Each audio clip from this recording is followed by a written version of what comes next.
Hey guys, for this video I'm just going to go over the games I've played recently.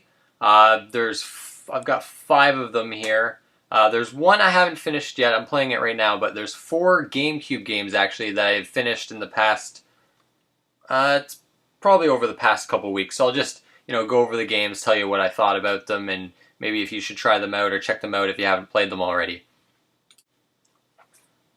First up, we have Killer 7. This was the first game I played. A really weird game. This game is a total trip. Who's ever played it probably knows. It's a really cool film noir type game. It's got a really crazy storyline, courtesy of Suda51, the creator of No More Heroes. This was before that game became quite popular. It's hard to describe. It's kind of like a rail shooter, but not. You're set on you hold A to run, and you can kind of aim your gun, but you have to scan for enemies, and then you shoot them that way. It's a very strange game. The controls take a lot to get used to, and the game's not really the greatest at explaining things to you. There's this massive tutorial section where you can talk to this character about getting tutorials, but the voice acting is really annoying, and I found it hard to learn things because of that voice acting, so it took me a long time to get into this game, and it's a long game too. It took me quite a while to beat. I will say the storyline made no sense whatsoever to me. I'm sure if I played it again, I could, figure out things, but I don't know, I couldn't really get into the storyline for this game, and I really couldn't get into the gameplay either. I think it's one of those games that's not for everyone. You either love or hate this game. I didn't quite enjoy my time with it. It's definitely a weird game, and I think if you have a GameCube or PS2, definitely check this out. But I don't know, it was, a really weird, strange game. Eternal Darkness, a supposed classic, came out early in the GameCube's life, but a lot of people really love this game. I played it through, I beat it. It's okay. I don't know if it's because I've been spoiled by the kind of, this game's got a really interesting mechanic, for those that don't know. You have a sanity meter, and the more you run into enemies, the sanity meter increases, and different things start happening. I don't want to spoil them, but I had been spoiled to them a long time ago, so I knew the kind of gimmicks this game had. So they didn't really surprise me all that much. In terms of the gameplay, it's standard survival horror, but with actually better controls than most of these old survival horror games. The combat's based on kind of targeting enemies' weak points and limbs, like cutting off their arms and then their heads. And there's an interesting magic system you have to use where you can combine runes to make your own spells. You got to use them to progress. There's puzzle solving. It's standard horror, survival horror stuff, but it's got an interesting way in how you progress, where your main character is stuck in this mansion, and you play different ancestors, like her ancestors, and they're all through these different levels, and the items and magic you acquire during those levels you can use to progress further into the mansion, which I thought was kind of neat. I found the targeting system kind of finicky and frustrating. A lot of the boss battles in this game were really annoying because of that. Visually, it's quite nice. Great voice acting in this game too, actually. But the combat really kind of annoyed me, and a lot of the puzzles I thought were very tedious.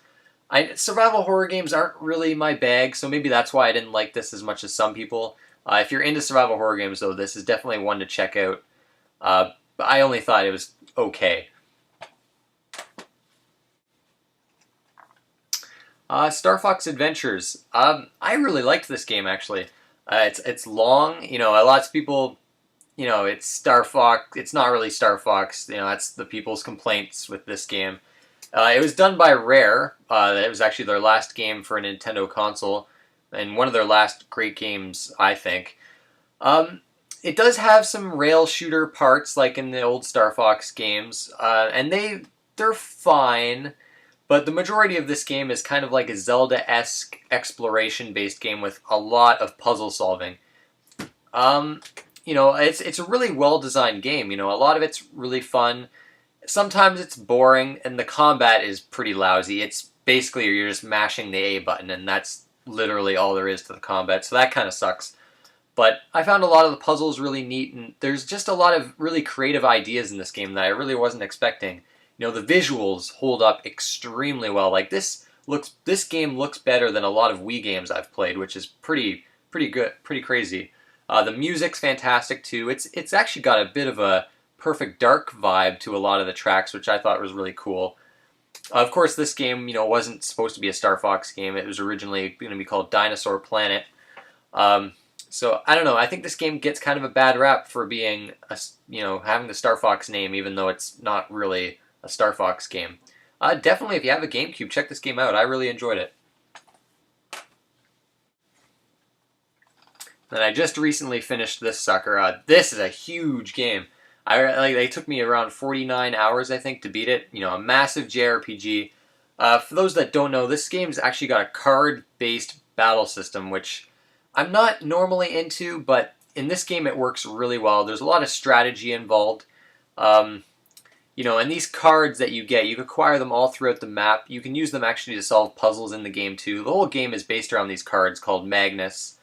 There's different Magnus for items, attacking, defending, things like that.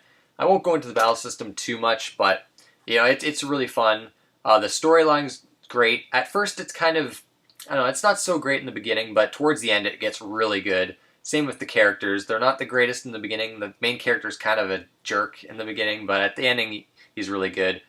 The voice acting kind of sucks in this game. It's got this weird vocal, like echoey kind of, I don't know, it's this strange effect to the voice acting that's really annoying, and the voice acting isn't all that great either. So visually a really nice game. Lots of content and side quests in this. I didn't finish everything. I just kind of beelined through the story. But yeah, if you're into JRPGs, this is a must own for the GameCube. I really liked this game quite a lot. It's the best of the 4 GameCube games I played. Basically, I'm trying to get through my GameCube collection, so actually with those 4 out of the way, all my GameCube games I've completed now. There's still a bunch I want to get. At the moment, the one I do want to get is GameCube. Super Mario Sunshine, actually. I've never played that game. I would really like to play that game and see what it's all about.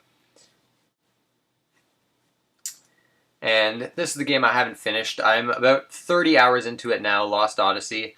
A lot of people think this is the best JRPG on the 360. I'm going to have to disagree with that opinion. I still prefer Tales of Vesperia and even Star Ocean, The Last Hope. This game's a very traditional RPG. It's very old school in its battle system, and it's typical turn-based with the added twist is a ring system where you kind of hold the attack button and this kind of small ring goes towards this bigger ring, and you have to kind of time it as the rings are inside of each other. So there's that when you're doing standard attacks. Other than that, it's your simple, magic attacks, what elements are strong against what elements. It's a pretty basic battle system. The storyline so far is really good. The characters I like a lot, except for the 2 kids. There's these 2 kids named Cook and Mac. They're kind of annoying, they're really young, and I don't know, I would have preferred if they weren't in the game. It's a really emotional storyline. There's these kind of mini stories. I guess you call them memories, because the main character in this game has lost his memories, and he's an immortal. He's lived for 1,000 years, like a lot of the other characters in this game. So there's these kind of mini stories that you read, they're text-based with some music and static backgrounds, basically detailing his lost memories that he regains, and a lot of them are really emotionally gripping, and I wasn't expecting them to be like that. They're really quite fascinating. The music in this game too so far is phenomenal. I actually a funny story. I actually, in terms of Final Fantasy, which this game is composed by, what's his name? See, this is my lack of knowledge about Final Fantasy games. I don't know, the composer of the Final Fantasy games. I've never played or beaten a Final Fantasy game. I love JRPGs, but I never have played or completed a Final Fantasy game. It's probably because I didn't own any Sony consoles growing up, so I missed out on them completely. I'm planning to get Final Fantasy 3 or 6 on the Super Nintendo. I want to start with that one, and then go into 7, 8, and 9, and 10, and all those. So the soundtrack in this, didn't know what I was expecting, and it's amazing. And I can't wait to hear the soundtracks for the Final Fantasy games, because one of the best soundtracks this generation on this game. Visuals are spectacular, amazing cinematics. I like a lot about this game, except for, like, the gameplay so far is probably the only weak point for me.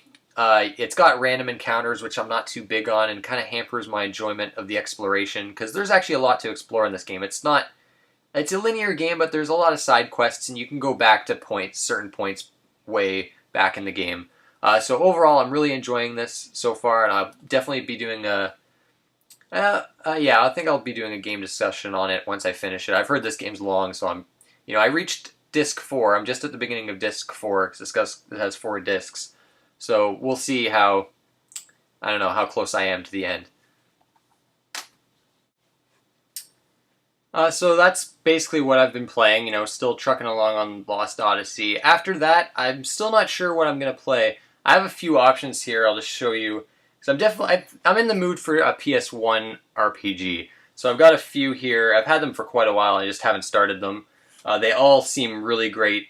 I've heard they're all quite good, so I really don't know what to play out of these. So if you have any suggestions out of these, if you've played any of them, tell me how you like them, which one maybe I should start next.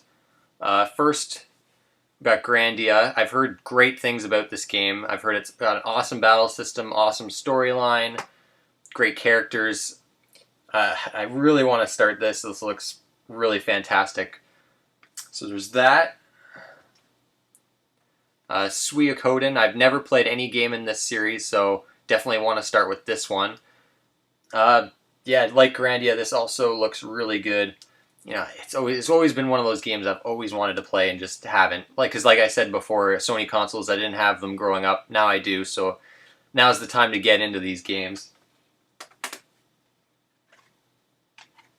Star Ocean Second Story. I'm a huge Star Ocean fan. I love Star Ocean 3 and 4, and I like the first one quite a bit. This is the only one I haven't played, and I've heard it's actually the best in the series, so I'm very excited to get into this. And finally, Xenogears, which I hear is a masterpiece. I know this game is very story-driven, so I don't know how much I'm going to like that, but I've heard the story's amazing, so... But yeah, Xenogears, I definitely want to play this. But, as you can tell, all 4 of those games, apparently amazing, and I really don't know what to play next. They're probably all quite long. So, if you have a recommendation of those, tell me. But that will do it, guys. Thanks for watching, and see you later.